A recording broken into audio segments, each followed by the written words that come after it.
నాకన్నా ముందు చాలామంది గొప్ప గొప్ప జర్నలిస్టులు లైక్ గంగాధర్ శాస్త్రి గారు కానివ్వండి, తెలుగు జాతి మొత్తం వాళ్ళ వాళ్ళ మాటల్ని వింటూ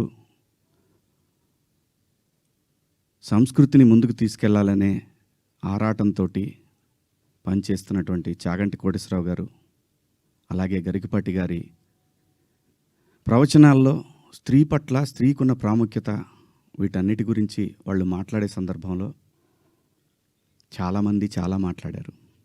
మరీ ముఖ్యంగా సినిమా ఇండస్ట్రీ గురించి కూడా అలాంటివి చెయ్యొద్దు, మీరు అలా చేయటం వల్ల, అలా ఉండటం వల్ల, అలాంటి కట్టుబొట్టు వల్ల బయట సినిమాలో ఎలాగైనా చేసుకోండి, మీరు దానికి సెన్సార్ ఉంటుంది కాబట్టి మీరు పరిధులు దాటలేరు, బయటకు వచ్చిన తర్వాత మీరు ఇబ్బందులకు గురవుతారనే విషయాన్ని పదే పదే ఎంతోమంది పెద్దవాళ్ళు, సంస్కృతి సంప్రదాయాల పట్ల అవగాహన ఉన్నవాళ్ళు జనరేషన్స్కి చెప్తూనే వచ్చారు. నేను అలా మాట్లాడటానికి ప్రధానమైన కారణం ఏంటంటే, లూలు మాల్లో నిధి అగర్వాల్ తను పడ్డ వేదన, తన కారులోకి వచ్చిన తర్వాత తను ఎంబ్రాసింగ్గా ఎలా ఫీల్ అయిందో అది నా మైండ్లోంచి పోలేదు. వారం రోజులు అవుతున్నా నా మైండ్లోంచి పోలా.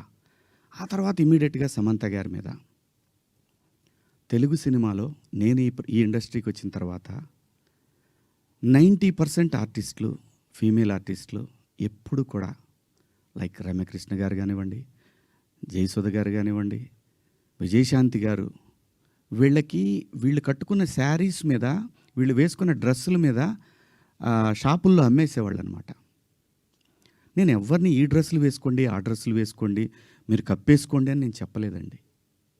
నేనెవరిని చెప్పడానికి?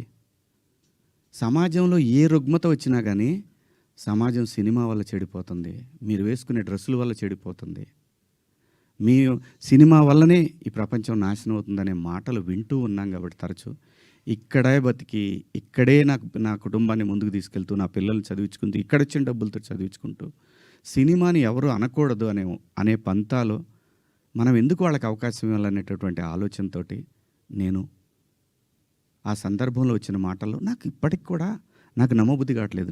నేను ఆ 2 పదాలు నాకు ఎందుకు వచ్చినాయని. ఇందాక మన జర్నలిస్ట్ మిత్రులకి నేను నా ఫోన్లో ఉన్న మెసేజ్లు చూపించాను. ఏమని? ఫస్ట్ నేను అపాలజీ చెప్పింది నా భార్యకి. వెంకట గారు మీరు చూశారు కదా, ఎన్ని గంటలకండి? నైటు 1:30కి. 11:18 మా వాడికి నాకే ఎందుకో కొట్టింది, ఏది జారింది, క్షమాపణ చెప్దామని చెప్పి బాత్రూంలో, ఇంట్లో వాళ్ళందరూ బాధపడుతుంటే బాత్రూంలో షూట్ చేసి నేను మా వాడికి పంపించా. అది మీకు కూడా వినిపించాను వెంకట గారు, వేణు మీకు వినిపించాను. ఈ వీడియో కాదు, ఇప్పుడు చూస్తున్న వీడియో కాదు, అంతకుముందే ఆ వీడియో 11:18 ఉంది. నేను మా ప్రసాద్కి పంపించా, వేసేద్దాం అబ్బా ఎందుకని. అది అందరూ ఫ్లోలో వెళ్ళిపోయింది, పెద్దగా ఏమీ లేదు, ఎందుకు కెలుక్కోవటం అన్నారు.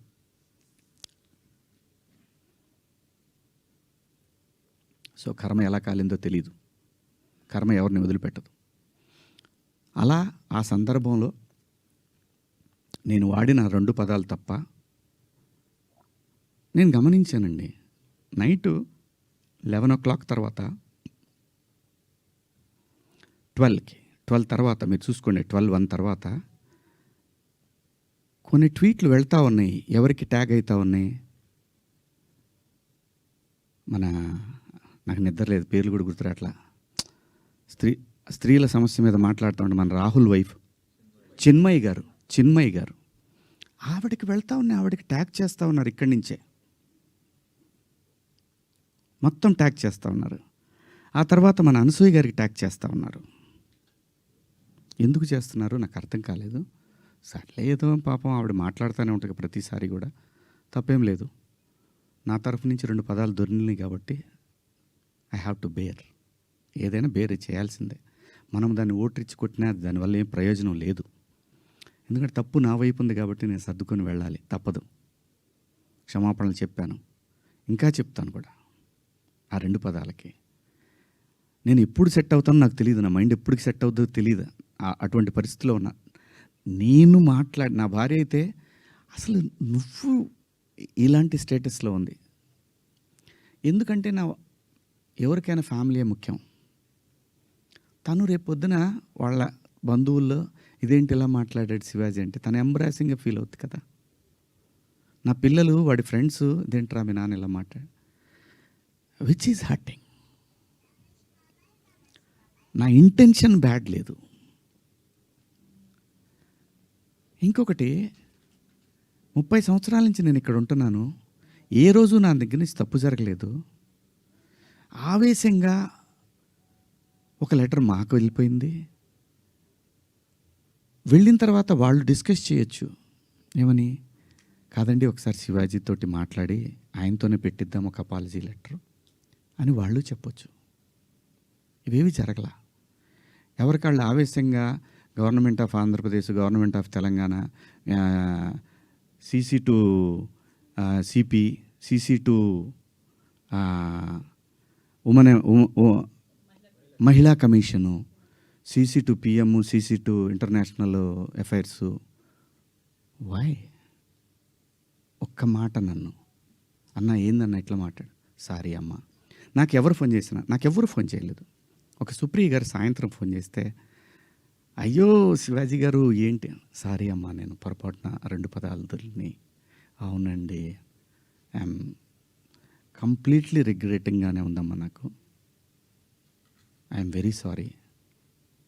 నాకు ఇప్పటికి కూడా అర్థం కాదు నేను ఎలా మాట్లాడాను ఆ 2 పదాలు. అసలు నేను బయట బూతులేం మాట్లాడినంటే మాట్లాడతానండి, మన అందరం మాట్లాడతామండి, అర్థం పర్థం లేని మాటలు మాట్లాడుకుంటాం. కానీ ఒక వేదిక, ఒక పద్ధతి, జనరేషన్స్కి మనమే చెప్పాలి కాబట్టి, మన పిల్లలకి చెప్పాలి కాబట్టి